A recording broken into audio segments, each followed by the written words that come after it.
কিভাবে কাজ করা উচিত। মনে করেন আমি ঠিক করলাম আমি একজন ফেসবুক অ্যাড এক্সপার্ট হতে চাই। তাহলে আমাকে ফার্স্টে ফেসবুক কি, কেন, এর কাজ কি, এই সম্বন্ধে ভালো ধারণা নিতে হবে। ফেসবুকের বেসিক কিছু বিষয় আছে, সেগুলো নিয়ে ফার্স্টে কাজ করতে হবে। তারপর আপনার চিন্তা করতে হবে এর মধ্যে আমি কোন জিনিসটি ভালো পারি। তারপর আপনার স্কিল এর সেই ফেসবুক এর মধ্যে ডাইভার্ট হতে হবে। একজন ভালো সেলসম্যান, দুনিয়ার সবচেয়ে ইম্পর্টেন্ট স্কিল হলো সেলস। যদি সেলস ভালো হয় আপনি দুনিয়ার কোথাও কখনো আটকাবেন না। এখানে দুইটা জিনিস বলে রাখি, সেটা হলো বাংলাদেশিদের দরজায় দরজায় যাবেন বা মানুষের ফোন দিয়ে জ্বালাবেন, এই ধরনের কথা আমি বলছি না।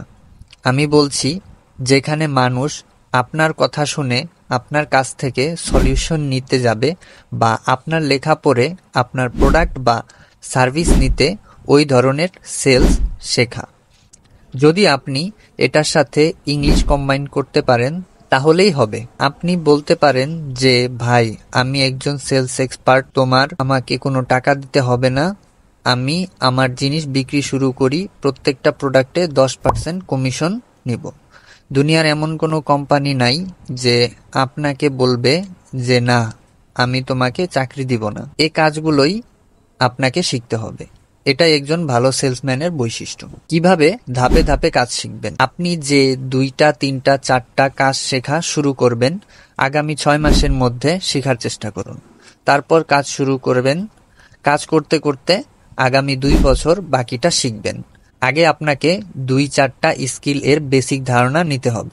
এরপর এগুলোর মধ্যে কোন কাজটা আপনার ভালো লাগে সেই কাজ এর উপর একজন এক্সপার্ট হন। আপনি কাজে নামার আগেই যদি বলেন আমি তো এটা বুঝিনি সেটা বুঝিনি, তাহলে তো হবে না।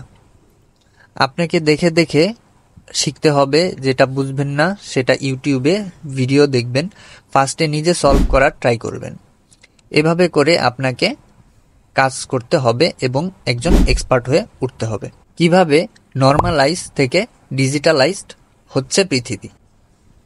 এখনই একটা ভিডিও বানায় ফেলবো, সেকেন্ডের মধ্যে একটা শর্ট বানায় ফেলবো, যদি এমন মনে করেন তাহলে হবে না। আপনি একটা অফলাইন স্কিলের প্রতি আগ্রহী, তাহলে সেটাই করা শুরু করুন। আপনি গিটার বাজানো শিখবেন, খুব ভালো কথা। আপনি কোথায় যাবেন যেখানে গিটার বাজানো শিখায়, গিটার বাজানো শিখবেন বা পিয়ানো বাজানো শিখবেন, দাবা খেলা শিখবেন। বাংলাদেশে দাবা ফেডারেশনের প্লেয়ার অনলাইন লিখে সার্চ দেন, আপনি দেখবেন হাজার হাজার ইউটিউব চ্যানেল যারা দাবা খেলা নিয়ে অ্যানালাইজ করছে বসে বসে। অনলাইন অফলাইন স্কিল যেগুলো, সেগুলো অনেক ডিমান্ড আছে।